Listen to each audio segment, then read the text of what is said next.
Gold, trusted gold buyers. మీరు తాకట్టు పెట్టిన బంగారాన్ని విడిపించి ఈ రోజు ఉన్న మార్కెట్ ధరకు కొనబడును. ఇప్పుడు ఏదైనా సంఘటన జరిగినప్పుడు లేకపోతే మనకి ఏదైనా లీగల్లీ ఇష్యూ వచ్చినప్పుడు ఫస్ట్ మనం ఏం చేస్తామంటే, గతంలో అసలు చాలామంది పోలీస్ స్టేషన్ వైపే వెళ్ళే వాళ్ళు కాదు, భయపడే వాళ్ళు చాలా వరకు.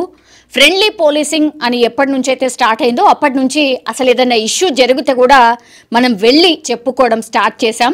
అండ్ దాని తర్వాత ఒకవేళ మనకి ఇష్టం లేదు, మనం అంటే ఫిజికల్గా వెళ్ళి చెప్పడం ఇష్టం లేదు, ఆర్ మన పేరు తెలవాలని ఇష్టం లేదు అనుకునే వాళ్ళ కోసం కూడా ఏ విషయమైనా మనం జస్ట్ కాల్ ద్వారా చెప్పొచ్చు. ఆ తర్వాత మన పేరు కానీ మన ఇష్యూ కానీ ఏది బయటకు రాకుండా ఆ వ్యవస్థ కూడా పోలీస్ స్టేషన్ మనకు ఇచ్చినటువంటి ఒక అవకాశం అని కూడా అనుకోవచ్చు. నిజంగా హ్యాట్స్ ఆఫ్ ఈ విషయంలో పోలీస్ డిపార్ట్మెంట్ ఇనిషియేషన్ తీసుకుంది. నిజంగానే చాలామంది మహిళలు ఎవరైతే ఎస్పెషల్లీ మహిళలు ఉన్నారో వాళ్ళు ఫిజికల్గా వెళ్ళలేక మేము ఎక్కడ కూడా కనబడకుండా కానీ మా ఇష్యూ రిజాల్వ్ కావాలని కోరుకునే మహిళలు చాలా అంటే చాలా మంది ఉన్నారు. కోకొల్లలుగా ఇట్లాంటి కేసెస్ పెద్ద ఎత్తున రోజు నమోదవుతున్న పరిస్థితి కనిపిస్తోంది. అయితే ఇప్పుడు ఈ ఇన్సిడెంట్ ఏంటి అని అంటే, యాక్చువల్లీ ఒక ఇష్యూలో అంటే డబ్బులు ఎవరికో ఇచ్చింది ఒక మహిళ, ఆ డబ్బుల వసూలు కోసం ఒకరి మీద కంప్లైంట్ ఇవ్వడానికని మేడ్చల్ పోలీస్ స్టేషన్కి వెళ్ళినప్పుడు అక్కడ కానిస్టేబుల్ సుధాకర్ రెడ్డి ఆయనకు ఈ కేసుని అప్పగించడం జరిగింది. అప్పుడు ఈ సుధాకర్ రెడ్డి అనే కానిస్టేబుల్ యాక్చువల్లీ ఆ యువతికి సంబంధించిన కేసుని డీల్ చేస్తూ, నీకెందుకు, నేను డబ్బులు ఇప్పిస్తాను, నో ప్రాబ్లం, నేను అన్నీ కూడా నీకు ఏదైతే డబ్బుల ఇష్యూ ఉందో అదన్నిటినీ కూడా రిజాల్వ్ చేస్తాను అంటూ చాలా మట్టుకి మంచిగా మాట్లాడడం స్టార్ట్ చేశాడు. ఆ తర్వాత పాపం యువతి మంచిగా నమ్మింది సుధాకర్ రెడ్డిని. ఆ తర్వాత నాకు పెళ్లి కూడా కాలేదు, నో ఇష్యూ, నీ ప్రాబ్లం కూడా నేను రిజాల్వ్ చేస్తాను, నాకు నువ్వు అన్ని విధాలుగా నచ్చావు కాబట్టి నేను ఫ్యూచర్లో నిన్ను పెళ్లి కూడా చేసుకుంటాను అని నమ్మబలికి పాపం చాలా వరకు ఆమె నమ్మి కూడా మనకు తెలుసు నమ్మిన తర్వాత ఇంకేం జరుగుతుంది అనేసి.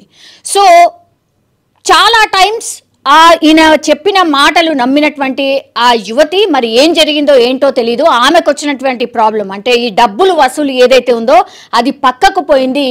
కంప్లీట్లీ ఈ సుధాకర్ రెడ్డి అనే వ్యక్తి లైంగికంగా దాడి చేయడం స్టార్ట్ చేశాడు, ఆమెను బెదిరించడం స్టార్ట్ చేశాడు. ఆ తర్వాత ఒకరోజు అసలు ఏం జరుగుతోంది ఏంటి అని సుధాకర్ రెడ్డికి కాల్ చేసినప్పుడు ఒక మహిళ సుధాకర్ రెడ్డికి సంబంధించిన ఫోన్ని లిఫ్ట్ చేసింది. అప్పుడు కానీ ఆమెకు తెలియలేదు సుధాకర్ రెడ్డికి మ్యారేజ్ అయిపోయింది అని.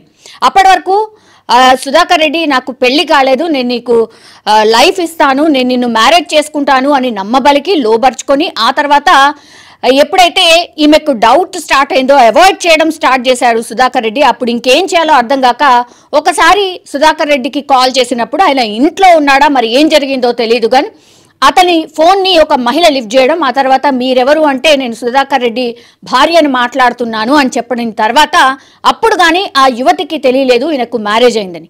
ఇంకా ఆ విషయం తెలిసిన తర్వాత ఇంకా ఒత్తిడి స్టార్ట్ అయింది, సుధాకర్ రెడ్డిని ప్రశ్నించడం స్టార్ట్ చేసింది.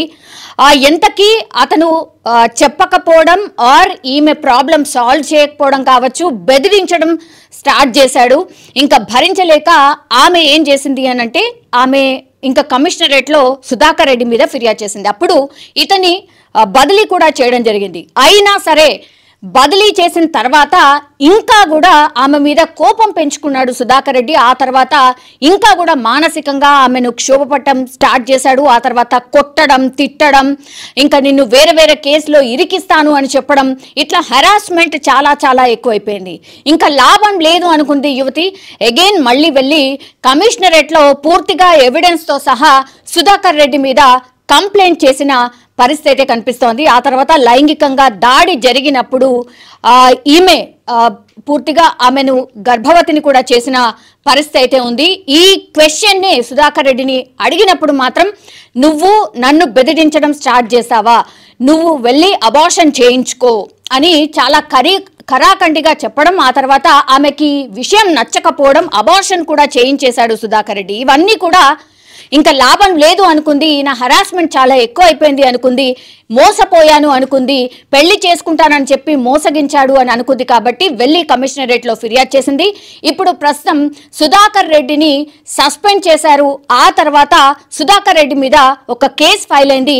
ఎంక్వైరీ అయితే స్టార్ట్ అయిన పరిస్థితి కనిపిస్తోంది. కానీ పోలీస్ డిపార్ట్మెంట్, ఈ డిపార్ట్మెంటే కదా ఎవరికన్నా అవసరం ఉన్నా లేకపోతే ఎవరికన్నా లీగల్ ఇష్యూని ఫేస్ చేయాలన్నా, ఎవరి మీదైనా కంప్లైంట్ చేయాలన్నా పోలీస్ స్టేషన్కే కదా వచ్చి కంప్లైంట్ చేస్తారు.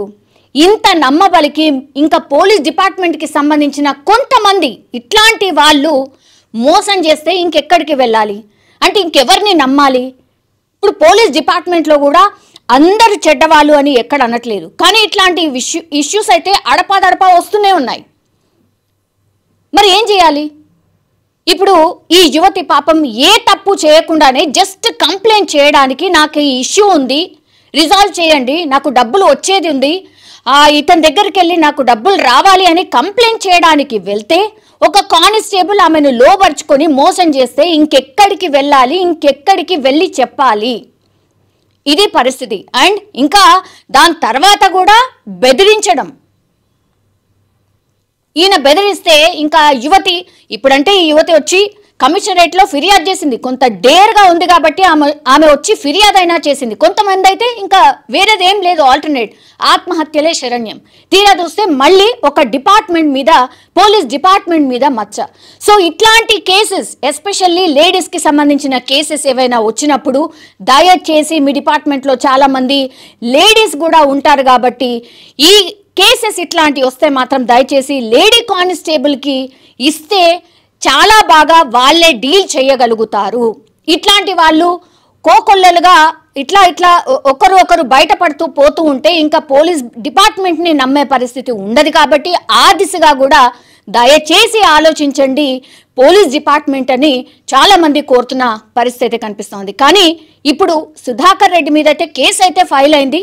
మరి ఆయనకి ఏం పనిష్మెంట్ ఇస్తుంది అండ్ డిపార్ట్మెంట్ వైజ్గా కూడా ఏం చర్యలు ఉంటాయి అనేది చూడాలి. అండ్ ఇట్లాంటి వాళ్ళు ఎవరైనా ఇలాంటి తప్పులు చేస్తే మాత్రం ఏం జరుగుతుంది అనేది కూడా పోలీస్ డిపార్ట్మెంట్ వాళ్లకు తెలిసేలాగా పనిష్మెంట్ ఉండాలి అని ఆ యువతి కూడా కోరుతున్న పరిస్థితి కనిపిస్తోంది.